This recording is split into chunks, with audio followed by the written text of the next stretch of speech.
Hey Arbians, this is Arbi and welcome to my channel Arbiana Chopper. Hope you all are doing good.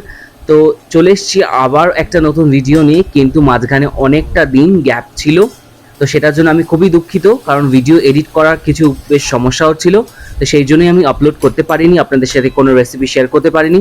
তো চলে এসেছি আবার একটা নতুন ভিডিও নিয়ে। তো আজকে বানাবো থোর কুমড়ো আলু দিয়ে ছোলা দিয়ে দারুণ একটি তরকারি। তো আজকের রান্নাটা কিন্তু আমি শেয়ার করব না, আজকের রেসিপিটা কিন্তু পুরোটাই মায়ের, কারণ এই রেসিপিটা দারুণ রান্না করে আমার মা, জাস্ট ফাটাফাটি হয় খেতে, ভাত রুটি পরোটা দারুণ লাগে এইটা দিয়ে খেতে। তো চলুন ভিডিওতে যাব আমরা, কিন্তু ভিডিওতে যাওয়ার আগে সবাইকে অনুরোধ করব যে ভিডিওটা প্লিজ লাইক আর শেয়ার করে দেবেন, আর যদি আপনার চ্যানেলে যদি আপনারা নতুন হয়ে থাকেন তাহলে প্লিজ সাবস্ক্রাইব করে দেবেন, আর পাশে থাকা বেল আইকনটাকে প্রেস করে দেবেন, আর কমেন্টে জানাতে ভুলবেন না আপনাদের এই ভিডিওটা কেমন লাগলো। তো চলুন ভিডিওতে যাওয়া যাক।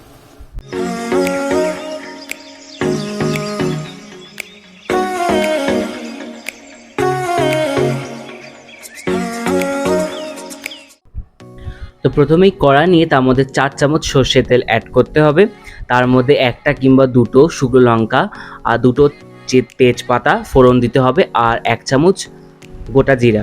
ভালো করে এটা ফোড়ন হয়ে গেলেই যে গন্ধটা ভালোভাবে বেরিয়ে আসে, তার মধ্যে ডুমো ডুমো করে কেটে রাখা দুটো আলু দিয়ে দিতে হবে। এটা জাস্ট হালকা তেলেতে নাড়িয়ে নিয়েই তার মধ্যে কিন্তু ডুমো ডুমো করে কেটে রাখা কুমড়োগুলোকেও অ্যাড করে দিতে হবে, দিয়ে এবার এটাকে ভালো করে ভাজতে হবে যতক্ষণ না কিন্তু 80% একদম পুরো সেদ্ধ হয়ে যাচ্ছে। এর মধ্যে কিন্তু অল্প করে নুন দিয়ে দিল মা, কারণ তাতে কিন্তু আলু আর কুমড়োটা দুটোই কিন্তু সুন্দরভাবে তাড়াতাড়ি নরম হয়ে যাবে। আর এখানে রাখা হয়েছে থোর, এটাকে লম্বা লম্বা করে জিরে জিরে করে কেটে নেওয়া হয়েছে, এটা একদম কচি থোর, তাই জন্য সেদ্ধ করতে লাগেনি। আর আপনারা যদি একদম কচি থোর না পান তাহলে কিন্তু আপনারা একটু অল্প করে সেদ্ধ করে নিতে পারেন।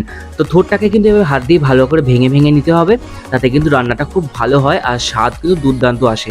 তো এর মধ্যে 1 চামচ আদা বাটা আর 1 চামচ হলুদ গুঁড়ো, 4 চামচ 2 চামচ লঙ্কার গুঁড়ো আর জিরের গুঁড়ো ধনের গুঁড়ো কিন্তু অ্যাড করতে হবে। আর তারপরে দুটো টমেটোকে ভালো করে সুন্দর হাত দিয়ে একদম চটকে এর মধ্যে কিন্তু অ্যাড করে দিতে হবে। আপনারা চাইলে কুচিও দিতে পারেন, কিন্তু জানেনই তো মায়েদের কিন্তু অত ছুরি কাঁচি লাগে না রান্না করতে। তো চলুন এটাকে কিন্তু এবার ভালো করে সুন্দর করে কষাতে হবে, আর তার মধ্যে এবারে এখানে সেদ্ধ করে রাখা 2 মুঠো ছোলা অ্যাড করে দেওয়া হলো।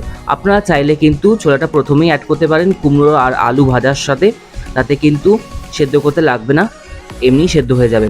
এরপরে থোরটা যেটা কেটে রাখা ছিল সেটা এর মধ্যে অ্যাড করে দেওয়া হলো, আর থোড়ে যে অল্প জলটা ছিল সেটা রেখে দেওয়া হবে, পরে যদি প্রয়োজন পড়ে তাহলে অ্যাড করা হবে। থোরটাকে এবার সুন্দর করে মিক্সড করে নিতে হবে, দিয়ে একসাথে ভালো করে কষাতে হবে হাই ফ্লেমে 10 মিনিট মতন। তারপরে হাই ফ্লেম থেকে এবার লো ফ্লেম করে আরও 5 থেকে 7 মিনিট মতন প্লেট দিয়ে চাপা থাকবে, দমে হবে। তারপরে প্লেট সরিয়ে নিয়ে আপনারা দেখবেন যে ভালোভাবে কুমড়ো আলু সেদ্ধ হয়ে গেছে কিনা। কুমড়ো আলু সেদ্ধ হয়ে গেলেই বুঝবেন যে থোড়ও সেদ্ধ হয়ে গেছে। তো এখানে কিন্তু একদম হয়েই গেছে, তো তাই জন্য মা 1 চামচ চিনি আর 1/2 চামচ শাহি গরম মশলা অ্যাড করে ভালো করে একটু মিক্সড করে আরও 2 মিনিট মতন হবে, তাহলে কিন্তু রান্নাটা কমপ্লিট হয়ে যাবে। তো রান্নাটা এখানেই শেষ। তো আজকের মতো ভিডিওটা এখানেই শেষ করছি, আশা করছি আপনাদের সবার ভালো লেগেছে ভিডিওটা। যদি ভালো লেগে থাকে তাহলে প্লিজ লাইক শেয়ার করে দেবেন, আর কমেন্টে জানাতে ভুলবেন না আপনাদের ভিডিওটা কেমন লেগেছে। আর আমার চ্যানেলে যদি আপনারা নতুন হয়ে থাকেন তাহলে প্লিজ সাবস্ক্রাইব করে দেবেন, আর পাশে থাকা বেল আইকনটাকে অবশ্যই প্রেস করে দেবেন। আবার দেখা হবে পরে কোনো একটি রান্নার রেসিপিতে কিংবা কোনো একটি ব্লগের ভিডিওতে। ততক্ষণ আপনারা সবাই এই গরমেতে সুস্থ থাকুন, ভালো থাকুন, আর মজার মজার ঠান্ডা ঠান্ডা খাবার খেতে থাকুন।